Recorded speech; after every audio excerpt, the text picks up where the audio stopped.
A demon lord who terrorized throughout the world in his path to world conquest failed as a great hero stepped up to the stage and challenged the demon lord in a final battle. The hero knows that if he fails to defeat the demon lord, the world will come to an end. So, he prepared himself, and the demon lord lashed out a meteorite attack at him. The hero picked up a pebble and used it as his weapon to destroy the incoming meteor, but that was just a warm-up. Both parties decided to end their battle once and for all by going all out. So, the demon lord used his satanic power at full force, and the hero used his dragon annihilator technique. Their attack's collision caused such damage that the hero's hair turned white. But neither of them gave up and took each of their lives at the same time, ending the battle, and the hero finally saved the world. Many years later, a magic school named Rosewood Academy is created to teach the students to become strong like the legendary hero. A new student named Blade enters Rosewood Academy and gets excited upon seeing so many students going to the school. He decides that he is going to make everyone his friend here and live life as an ordinary person. From now on, Blade goes inside the academy, looking to make new friends and greets everyone in the hallway, wishing them good morning. A group of 4 students gets weirded out seeing such a peculiar person and wonders where he got his enthusiasm from. Blade approaches them, introducing himself as the new transfer student, and manages to make them as friends. Blade realizes that, at this pace, he can make 100 friends in no time, so he becomes excited once again. But one of the students in the group, Claire, doesn't think Blade would be able to make 100 friends as he would have to befriend the entire student body. A girl named Arness sees them chattering, so she asks them why they are making a commotion in the middle of the hallway. She reminds the group that they have to be disciplined as they are all students at the prestigious Rosewood Academy. While Ernest is busy lecturing the group, Kasim tells Blade that Ernest is the top student at the school and is also known as the Empress. That's why she is so full of it, and everyone is scared of her. Blade decides to make Ernest his friend and happily introduces himself to her. Ernest gets suspicious of Blade as she has never seen him around here before. So, Claire tries to explain who Blade is and tells her that he just transferred here. But according to what Ernest knows, the Academy only admits those who aspire to be heroes who protect this world, not some carefree loser like Blade. Blade also doesn't care about being a hero and tells Ernest that he is only here to make friends. His half-hearted resolve angers Ernest, so she tries to pick a fight with Blade. Still, Blade remains carefree and requests that Ernest show him the way to the headmaster's office as he needs to urgently go there. So, Ernest takes him in front of the headmaster's office and knocks on the door, claiming to be with a loser. The headmaster tells Ernest to come in, but Ernest gets shocked as the voice is not the same as the headmaster's. She wonders who is speaking and gets more shocked to see that the person sitting in the headmaster's chair is actually the king of this empire. Ernest immediately kneels before the king and also drags Blade to do the same. But Blade remains carefree as if he is acquainted with the king. So, Ernest thinks that Blade is only being rude and apologizes to the king on her behalf. The king tells Ernest that he has heard a lot about her from the previous headmaster and commends her for having an excellent academic record. Ernest gets stuck with the line previous headmaster, so the king explains to her that he will be the headmaster of this academy from now on. Ernest finds herself lacking words to express her joy at the sheer honor, yet she keeps going on about how excited she is to hear that His Majesty himself will be taking over this prestigious academy. The king stops her from going on before the episode ends and asks her to leave his office as he needs to speak with Blade in private. So, Ernest gets jealous of Blade as he is getting special treatment from the king himself and vents right outside of the office to make sure the king hears everything.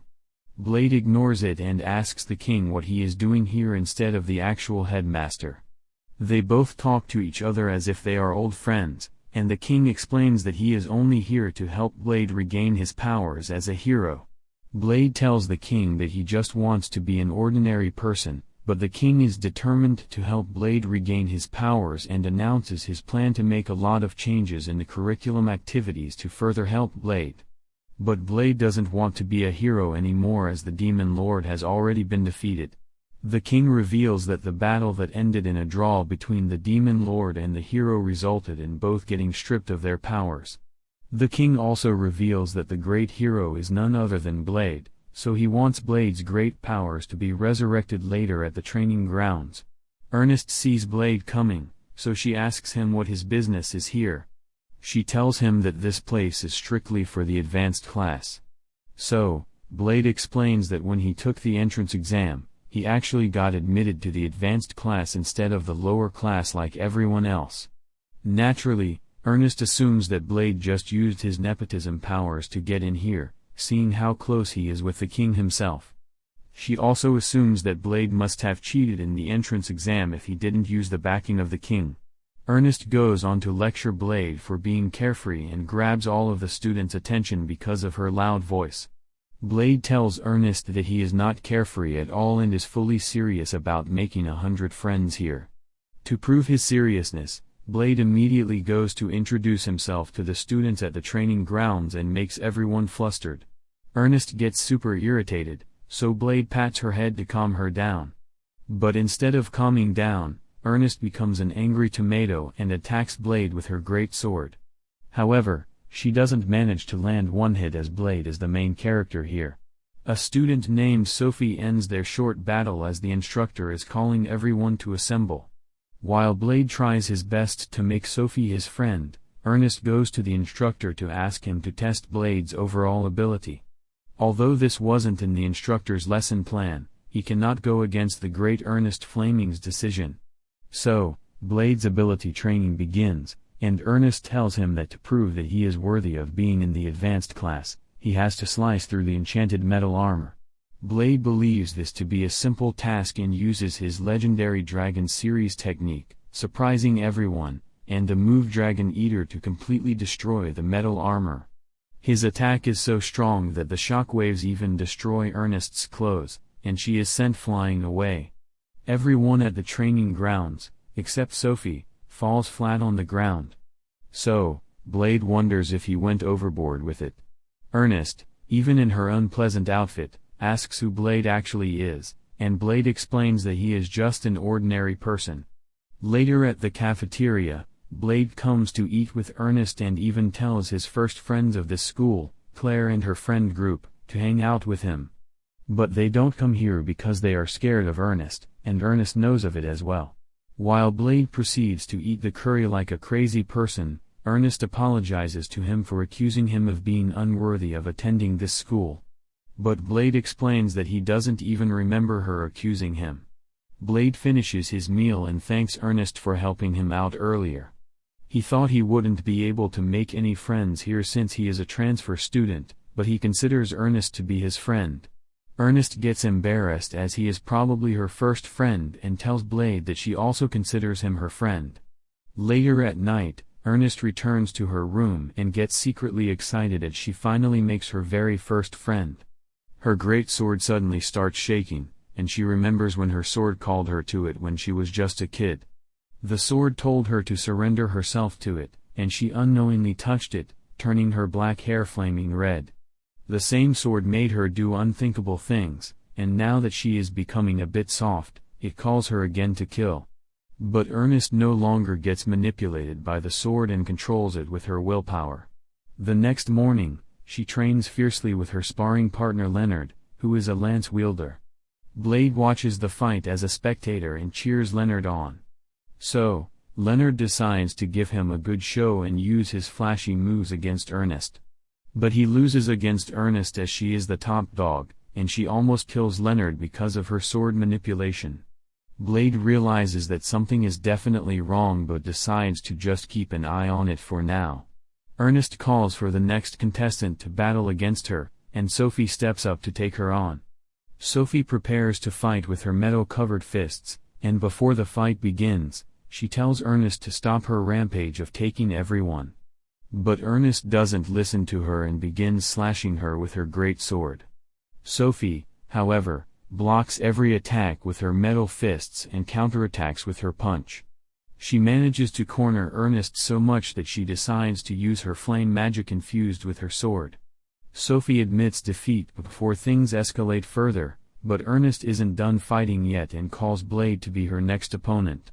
She claims that she can defeat Blade even though his single attack Shockwave ripped off her entire clothing last day.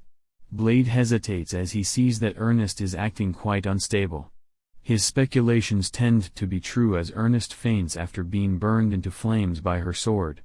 Blade takes her to the hospital and tells the doctor to heal her, who also healed him after he fought against the Demon Lord. But the doctor explains she can do nothing as she can only heal people from diseases and injuries.